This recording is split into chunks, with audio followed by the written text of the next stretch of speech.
ইমানোর মানা হইল অন্তরে বিশ্বাস, ইমানোর মানা মুখে হওয়া নাই। আজকাল মিনিলিষ্ট গিয়া যে ফুকাইয়ে ভূত নাসারা এটাও আপনার কোরআন জানে, হাদিস জানে, কলিমা জানে। আমরা দেশের অন্য হিন্দু কলিমা জানি, ওইটা নিয়ে মুসলমান। মহাত্মা গান্ধী তো কোরআন মুসলমান। আমি রঙ্গিয়া থাকলাম, আমার স্টাফ হিন্দু আসামি মানুষ চাইল কলিমা ঘুরিয়ে বই দিত, কে মুসলমান নেই। তো বোঝা গেল খালি মুখে পড়িয়া কলিমা মুসলমান হওয়া মুশকিল।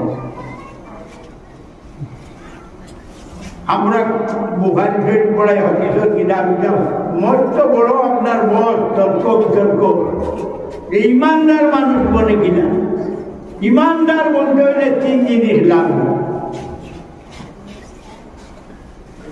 একটা হইল ইয়াকিন, ভিতরে ইয়াকিন বিশ্বাস থাকতে হবে। দ্বিতীয় হইল মুখে বলতে হবে, মুখে স্বীকার নেওয়া লাগবে আল্লাহ লা ইলাহা ইল্লাল্লাহ। আর ভিতরে ওটার ইয়াকিন থাকা লাগবে যে আল্লাহ ছাড়া কেউ নাই। আল্লাহ মারণ, আল্লাহ দিতা বলুন, আল্লাহ যেটা চায় ওটা হল। তৃতীয় জিনিস হইল আমল। 3 জিনিস হইয়া আসলেও ইমান পাক্কা। মুখে সারাদিন কলিমা পড়ে অন্তর বিশ্বাস নাই, ইয়াকিন নাই, ইমান নাই। আর আল্লাহর নজরে ইমান আনি যায় অসম্ভব হাত আল্লাহ সম্ভব করবে। এক উদাহরণ হযরত ওমর রাদিয়াল্লাহু আনহু দ্বিতীয় খলিফা, ইসলামের তো বড় খলিফা। আর ওলা একদিন বিশ্বাস আলা, সত্য ইমান আলা। নবীজি বলতেন ইন্না শাইতানা লা ইয়াফিরু মিন জিল্লিল মউত। যে শয়তান আমার উমরের ছায়া দেখলেও মানে।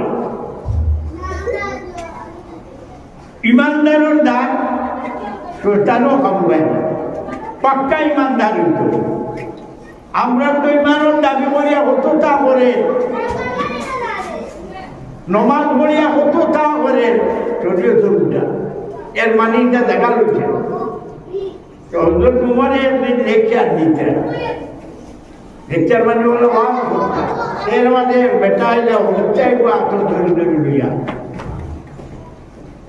যেটা আমরা মসজিদ হয়তো হচ্ছে আতর ধরে লইয়া নেন, বাজার দেখছে বা কুটুম বাড়ি দেখছে, হচ্ছে আতর ধরে ধরে লইয়া আইছে। আজ তো বাদ ঘুমরা তোমারে বাজে জানা বেটা আমার তোমার আরো ডোমি ওয়া ধুনা তাই যে হচ্ছে কইলা তা বিলকুল হতা ইগু আমি লোকেরা কি ইগু আল্লাহর আমানত। যে আল্লাহর আমানত কিরে ও কইলা তাই জিহাদের রাজা তার নাম লেখা হয়ে গেছে। আগে জিহাদের রাজা নাম লেখা হয়ে গেছে।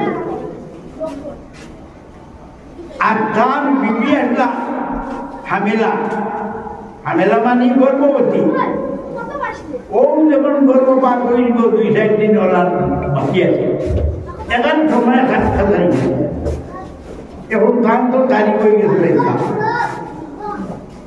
এখন বেটিয়া কান্দন করলাম যে আমার এই অবস্থায় ধুইয়া আপনি লেখা গিয়া ও গিলা আপনি গিলা যাইতে আর আমার এই গিলা ধুয়ে বিশালার মনে আইব। ওইটা তুমি চিন্তা করবে না, তুমি আল্লাহর হাওয়ালা, তোমার বেটো বাচ্চা দেখবি আল্লাহর আমানত হোক। ওই আর বেড়া দিকে সঙ্গে জেহাদ থোড়া দিন পরে বেটিকে মারা গেছে। সন্তান প্রসব হয়েছে না, মারা গেছে। মানুষের নিয়ে তো প্রতিষ্ঠান করছে বলা বেটি বাদে বেটা জিহাদ থেকে আইয়া খবর হলো যে বেটি মারা গেছে। জিহাদও তো গেল দিন, জিহাদ করে চলিয়ে আইসে বাড়ি থেকে মজার দেখা যায়। রাত দেখে তার বাতি ধরে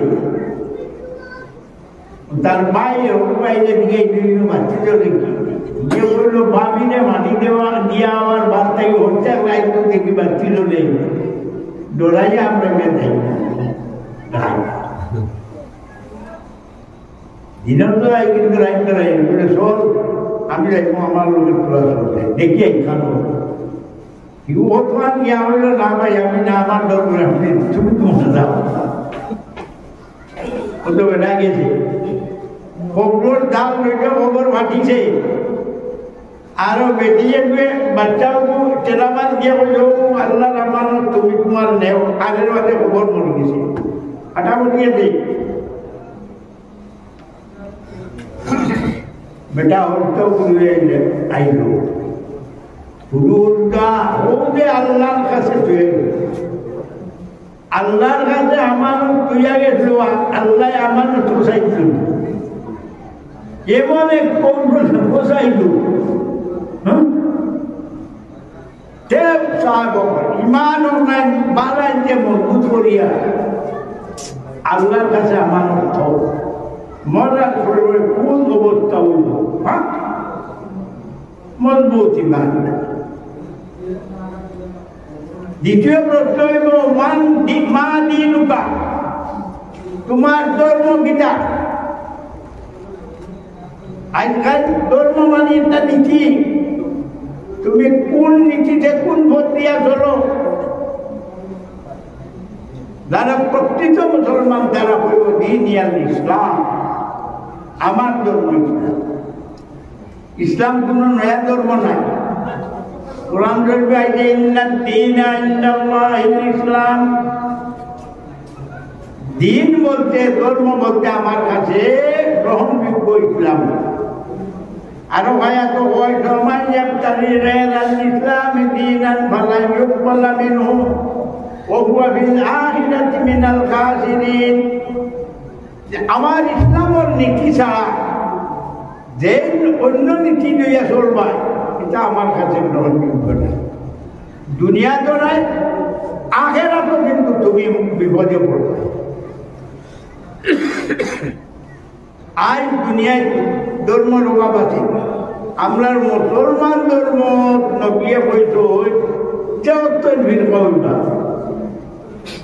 তেহত্তর দল হইবা এর মধ্যে বেশ তো যাইতে মাত্র আর বাকি 72 দুলকি এখন হুঁশিয়ার বানাই নিজের ইচ্ছা মতো